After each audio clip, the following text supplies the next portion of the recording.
Ruteros, nadie puede con Bukele. Lo han intentado una y otra vez. Y en esta ocasión cayó una víctima más. Bukele estuvo en Costa Rica y una periodista le hizo una pregunta que yo creo que después de esa respuesta se retira. Primero vamos a analizar la pregunta que esta periodista le hace a Bukele. Vamos a ver. El método Bukele tiene cerca de 30.000 presos inocentes en su país, según la organización Socorro Jurídico Humanitario. Considera que para evitar la crisis de seguridad que actualmente vive en nuestro país, debería de replicarse el sistema y que garantiza que una vez que usted salga del poder, pues su método se mantenga. Espera, ya antes de seguir, casi siempre que le hacen ese tipo de preguntas a Bukele, es como que tienen su maldad ahí. Como que tienen como que su veneno en contra de Bukele, en contra de todo lo que ha hecho, en contra del sistema. Siempre como que están buscando algo para criticarlo o para ver si es así lo que él dice ser. Claro, porque empezar una pregunta y mencionar el hecho de que tienes más de 30.000 presos inocentes. O sea, sabemos que hay alrededor o más de 70.000 presos o pandilleros presos, pero en este caso decir que más de 30.000 o 30.000 son inocentes, ya tú estás comenzando picante. Y también me llama mucho la atención que ella incluso termina con que si el gobierno de él, cuando él termine, eso seguirá. Pero esas preguntas de ella como que son como media engañosas, media diabólicas, diría Álvaro, está fuerte esa Angie. Claro. Ya, no, de que tiene su intención detrás, eso está más que claro. Pero vamos a ver qué le responde Bukele. Como en todo país, todo país democrático siempre hay oposición. Esa ONG que usted menciona es una ONG formada por exmiembros del FMLN, que además no solo son oposición del gobierno, digamos, ellos mismos lo dicen, sino que además fueron gobierno 10 años. Fue la década más sangrienta que vivió nuestro país. Llegamos a tener en el gobierno de ellos, de los miembros de Socorro Jurídico, de los que conforman la Junta Directiva de Socorro Jurídico, en su gobierno llegamos a tener 103 homicidios por cada 100.000 habitantes, que es la tasa de homicidios más alta de todo el mundo. Me llama mucho la atención que Bukele literalmente, él sabe responder. No es un hombre que titubea, no es un hombre que le teme a las preguntas y tipo de preguntas así, porque claro, mira, si tú no sabes de lo que se te está preguntando, tú puedes titubear y tú puedes confundirte y puedes como que tener miedo, ¿no, Chelly? Él comienza ya como si fuera estableciendo la base para toda la respuesta que él va a dar luego y empezando con esa información de que, ok, tú dices que hay tantos inocentes, ella dice que la información que ella sacó de acerca de sus presos vienen de una ONG y de una vez lo primerito que él ataca a Bukele es decir, bueno, justamente esa ONG es de la oposición, una oposición que se han encargado de destruir la nación, de que bajo su presidencia, como decirlo así, bajo su control, el país estaba por basura. Lo que pasa aquí es como que yo trato de sacar todo lo que yo tengo, ¿no? Para entonces comenzar a cuestionar el nuevo mandato presidencial de Bukele. Tú sabes, diciéndole, mira, aquí están cifras, las cuales tú no has resolvido, las cuales tú has hecho injustamente. Eso es lo que a mí me parece, ¿no?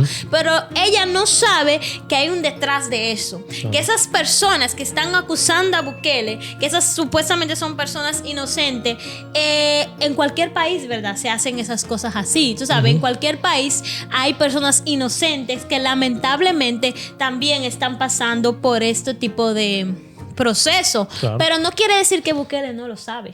Y ellos han inventado esta cifra de 30.000 inocentes, la cual yo les digo, bueno, obviamente en todo país del mundo no hay ninguna policía del mundo que sea perfecta. Y la razón de que no hay ninguna policía del mundo que sea perfecta, y cómo puedo afirmar eso, es porque en todo el mundo hay sistemas judiciales, y hay fiscales, y hay abogados defensores. Si las policías fueran perfectas y solo arrestaran 100% culpables, no habría necesidad de llevarlos a un juicio, donde hay un fiscal y un defensor y un juez, porque obviamente si el 100% son culpables, entonces mejor nos ahorramos el sistema judicial, nos ahorramos los fiscales, nos ahorramos las acusaciones, nos ahorramos las apelaciones y nos ahorramos los abogados defensores que cobran caro.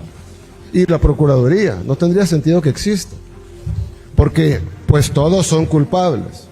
Entonces es sabido que en El Salvador, como en Costa Rica, como en Francia, como en Alemania, como en Inglaterra, como en los Estados Unidos, hay inocentes capturados. Eso pasa en todos lados y parece un sistema judicial que los libera. Y me decía un reportero de la BBC del Reino Unido, me decía, sí, pero sus cifras son mayores que las nuestras, en porcentaje, por supuesto. Y lo claro, porque el Reino Unido no ha sido la capital mundial de los homicidios, éramos nosotros. Y si éramos la capital mundial de los homicidios es porque teníamos el mayor número de homicidas. Y si teníamos el mayor número de homicidas, obviamente tendremos el mayor número de presos homicidas. Y si tenemos el mayor número de presos, pues obviamente habrá un porcentaje de personas inocentes que han sido liberadas en su gran mayoría. Y hemos liberado 7,000 personas. Muchos, si hablamos por ejemplo de presidentes como Maduro o otros presidentes, tratarían de, en este caso, ocultar ciertas realidades. Yeah. Y él dice, no, uno comete errores, nosotros hemos cometido errores. O sea, él lo admite, él dice, no somos perfectos. En todos los sistemas judiciales del mundo son cosas que pasan y nosotros no somos la excepción. Pero estamos trabajando en arreglarlo. Me gusta mucho la audacia de Bukele y la forma como él habla, tan didáctico, tan puro y tan literalmente tan abierto, como tú dices, tan transparente, tú sabes, sobre esto que supuestamente está siendo un problema. Pero vamos a seguir continuando y viendo qué más él responde a esta periodista. Lo otro que es importante decir es que alguien dice, bueno, pero El Salvador ha metido a la cárcel al 1% de la población. Yo decía, no. Nosotros hemos liberado al 99% de la población que estaba en la cárcel. Porque en El Salvador todos estaban en la cárcel. Para los que conocen salvadoreños o tienen familia en El Salvador o tienen amigos salvadoreños o si no, pueden preguntarle a medios aliados, etc. Los salvadoreños estaban en la cárcel todos. No podían ir los niños a jugar, no podía alguien caminar por la calle, no podía ir un par de señoritas solas caminando por la calle, eso era impensable. Iban a ser violadas, les iban a arrancar la cabeza, iban a dejar las cabezas tiradas en un basurero. Entonces, nosotros no metimos preso al 1% de la población, nosotros liberamos al 99%. Y como dije al principio, ya no es la primera que lo intenta. Ya hay muchos que han intentado tirarle a Bukele y, como quien dice, ponerle presión, pero es que no pueden. Ese hombre tiene un cerebro increíble, increíble. O sea, y me gustó esa frase que él usó cuando estaba hablando de los encarcelados, que dicen, o sea, ustedes tienen una nación en donde X% está encarcelado. O sea, eso es increíble. Pero él dice, espérate, no. No es que X% está encarcelado, o sea, el más del 90% ahora está libre porque prácticamente todo el mundo estaba encarcelado en la nación. Mira. No podían hacer nada. O sea, la realidad que se vivía en El Salvador, nosotros que fuimos a El Salvador, tenemos una serie completa de todos los videos que hicimos allá. Pudimos hablar con los salvadoreños, pudimos escuchar historias horrendas de cómo ellos vivían prácticamente en un infierno. O sea, no podían estar seguros que si iban al trabajo al otro día iban a llegar a casa. Si un hijo, un hermano, un familiar salía, no sabían si iba a volver con vida. O sea, es increíble la vida que la gente a veces no se imagina y uno desde afuera, uno dice, lo están pasando así. Pero cuando uno llega allá y uno escucha todas esas historias de esas personas que tú lo ves con una alegría, con un amor hoy en día y alegre porque pueden andar por sus calles libremente, porque han encarcelado justamente a aquellos que gobernaban el país realmente. O sea, eso es increíble. Chelo, pero también me llama mucho la atención. Mira cómo él cambia el panorama. Él cambia la forma de ver de las personas. Muchas veces nosotros vemos el problema y decimos, pero mira, tú tienes a inocentes en la cárcel. Oh, mira, tú encarcelaste tanto por ciento. Pero como él dice, ¿verdad? Me llama mucho la atención que él dice, no. No son ellos los encarcelados. Los encarcelados anteriormente eran el pueblo. Era el pueblo. ¿Y dónde estaban los derechos humanos? Sí.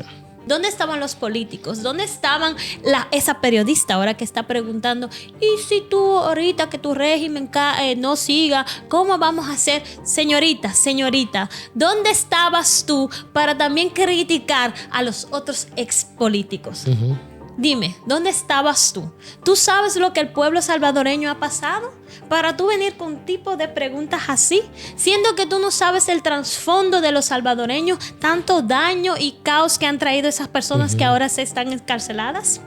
Así es. Yo le invito, o sea, yo como alguien que ha ido ya 2 veces al país, que vayan y lo descubran con sus propios ojos y hablen con locales para que escuchen realmente qué cambio ha dado la nación. Ahora yo le pregunto al pueblo salvadoreño, ¿qué ustedes opinan sobre su presidente? Sobre como la forma que él respondió a esta periodista, pero también a ella. ¿Ustedes creen que ella tiene razón a la forma como ella le pregunta al presidente como un tipo de duda, de trayendo duda al pueblo, a las personas que están escuchando, también a los costarricenses? Le está trayendo duda diciendo, ¿quién me dice a mí que tu sistema nos va a ayudar? ¿Ah? ¿Quién me dice a mí que tú vas a hacer las cosas bien?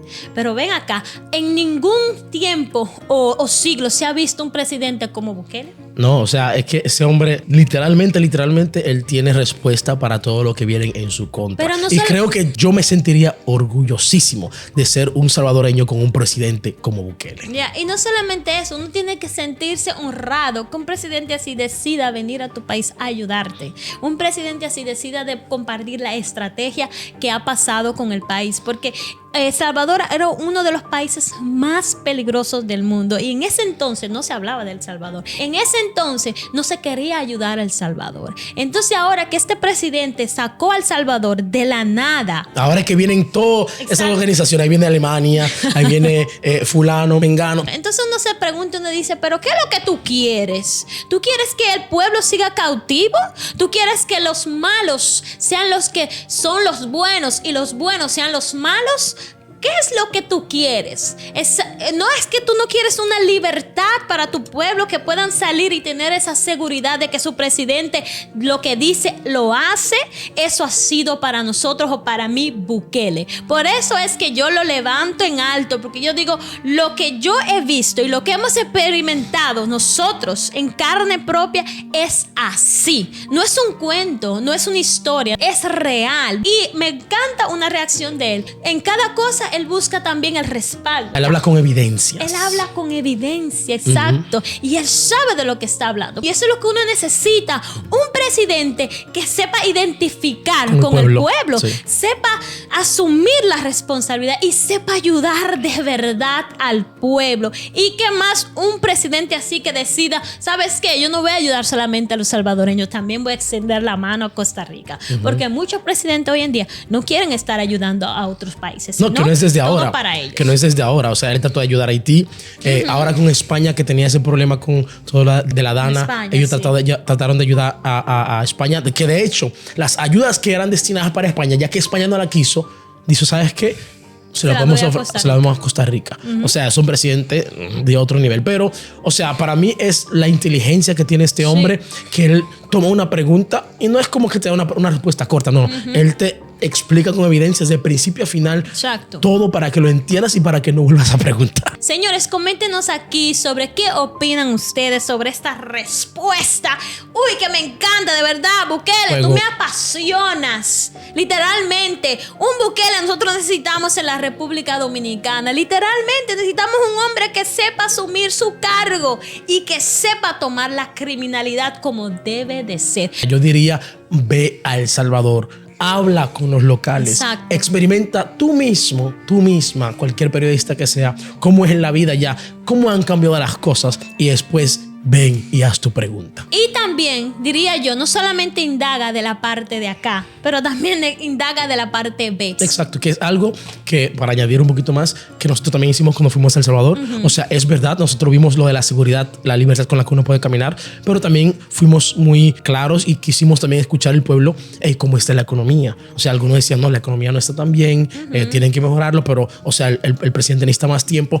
O sea, nos gusta ver las dos partes porque, lógicamente, no todo es perfecto. Claro. Pero de que se está trabajando, hemos visto que se está trabajando. Y nuestra intención con todo eso es porque nosotros somos personas que nos gusta la honestidad, nos gusta hablar de lo cara, como dice Chelvin, de las dos partes de la moneda, porque es esencial saber las dos partes. Déjenos saber en los comentarios ustedes qué opinan ustedes de Bukele, de la sabiduría que este hombre tiene y de cómo él pone a todo el mundo en su lugar. ¿Quién será la próxima víctima? Esto lo vamos a descubrir en nuestro próximo capítulo. Así que nos vemos en la próxima ruta.